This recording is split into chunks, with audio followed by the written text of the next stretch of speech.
안녕하세요, 율리입니다. 저번 영상에 이어 인촌가의 명당 발복에 관해 말씀드리겠습니다. 보시는 이미지가 인촌 김성수 선생의 조부인 김유엽 선생의 묘소입니다. 고창군 아산면 삼인리 산 77번지에 있는 김유엽 선생의 묘소는 선운사 조사전 뒤 동백나무 숲을 지나면 있습니다. 인기우선으로 달려온 생기가 선생의 묘소에서 진열을 생성하였고, 남은 여기는 115도로 빠져나가 제실 입구에서 수기를 만나 멈추었습니다. 적확하게 점유이뤄진 명당으로 역량 또한 대단한 자리입니다. 풍수인들은 이 자리를 꿩이 엎드려 숨어있다는 복치열이라고 합니다. 다음으로 조무 영일정씨 묘소를 답사하기 위해 고창군 아산면 반암리에 도착했는데, 마을 입구에 정감록 십승지라는 표시석이 세워져 있었습니다. 그리고 이 마을에는 호리병을 거꾸로 세워놓은 듯한 일명 병바위가 있는데, 술에 취한 신선이 다 마신 호리병을 뒤집어 놓고 비스듬히 누워있는 선인주화형 명당이 있다고 전해지는 곳입니다. 명당이 있다는 전설 때문인지 사람이 사는 동네 안에 묘지가 많이 조성되어 있습니다. 한마디로 양택과 음택이 공존하고 있습니다. 보시는 이미지가 반암리 616번지에 있는 조무 영일정씨 묘소로 점열에 아쉬움이 있습니다. 영일정씨는 호탕한 성격에 재산관리까지 잘해 엄청난 부를 이루었답니다. 지금까지 선생의 고조부와 증조부 그리고 조부의 묘소에 관해 말씀드렸습니다. 증조모와 조모의 묘소는 실현을 하였지만 3대에 걸쳐 조상을 진열해 모셨다는 것은 극히 드문 사례입니다. 다음으로 보시는 이미지가 고창군 부안면 봉암리 423번지에 있는 인촌 김성수 선생의 상가로 가는 길목입니다. 장성의 고향인 김유엽 선생은 고부갑부 정계량의 딸과 혼인을 하면서 고부군 부안면 인촌리에 정착하였습니다. 그런 연유로 김성수 선생이 이곳 인촌리에서 태어났고 호가 인촌입니다.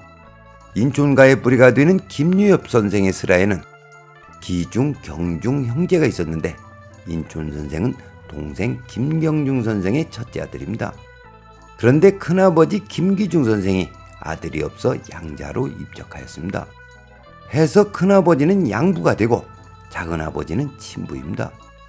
양부와 친부가 한 울타리 안에서 위체와 아래체로 나누어 살았기 때문에 큰아버지 양자가 되었다고 해서 친부모와 떨어져 자란 것은 아닙니다. 생가 배치도를 보면 위쪽에는 1861년에 건축한 큰 댁 안채이며 아래는 1881년에 건축된 작은 댁 안채입니다. 인기우선으로 달려온 생기가 선생의 생가에서 양택 진열을 타원형 형태로 생성하였습니다. 진열의 좌양은 병자의 명으로 북향대지입니다. 그 옛날 난방과 단열이 쉽지 않았던 시절에 북향으로 건축했다는 것은 일조량보다는 양택명당을 우선시했다는 생각이 들었습니다.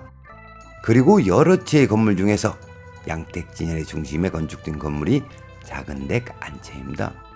작은댁 안채를 건축하고 10년이 되는 해 인촌 선생이 태어났고, 15년이 되는 해에는 그의 동생이며 삼형사를 설립한 수당 김현수 선생이 태어났습니다.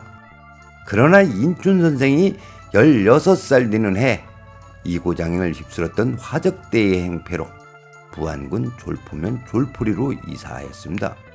이 건물은 마을 사람들에게 위탁관리하다가 1977년에 현재 모습으로 복원하였다고 합니다.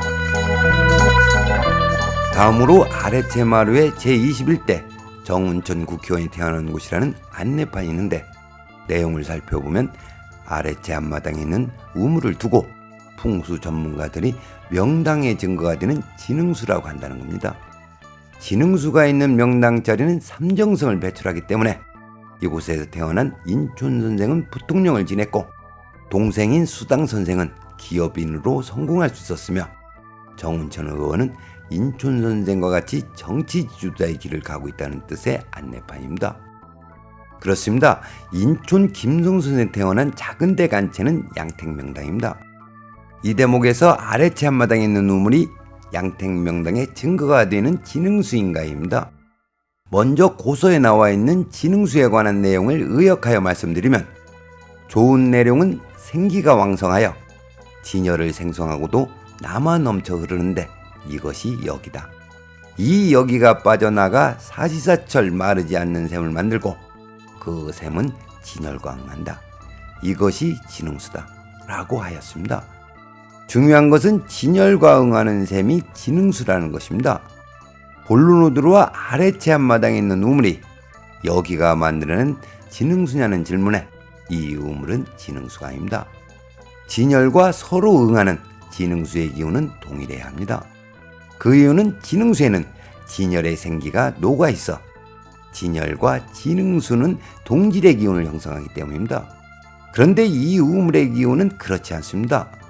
해서 진흥수가 아닌 식수입니다. 그렇다면 선생의 생각과 양택명당이라는 증거는 어디일까요? 양택진열을 생성한 여기는 340도로 빠져나가 수기를 만나 멈추었습니다. 표시한 지점이 여기를 갈무리한 수기처입니다.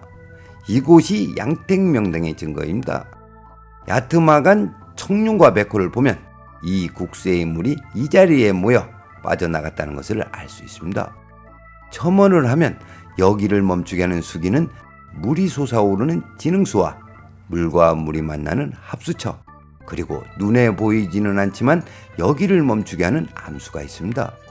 어찌됐든 양택명당에서 입퇴하고 출산하면 태어나이의 사주팔자에 풍수적 영향을 미친다는 것은 확실합니다. 그럼 오늘의 이야기를 정리하겠습니다. 대를 이어 명당의 조상을 모신 인촌가 선영을 답사하면서 줄곧 떠나지 않은 생각이 있었습니다.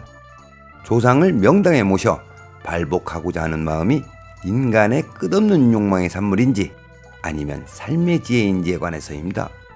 제가 얻은 결론은 현대판 사만갑족이라고도 할 만한 인촌가가 번창할 수 있던 배경에는 선대로부터 내려온 뿌리 깊은 풍수관을 빼놓고는 설명이 되지 않았습니다. 해서 명당 발복을 기대하고 그것을 실천하는 것은 진정한 삶의 지혜라는 생각을 하게 되었습니다. 마지막으로 인촌가의 명당 발복은 실증 사례이기 때문에 시사하는 바가 크다고 생각합니다. 오늘은 여기까지 하겠습니다. 시청해주셔서 감사합니다.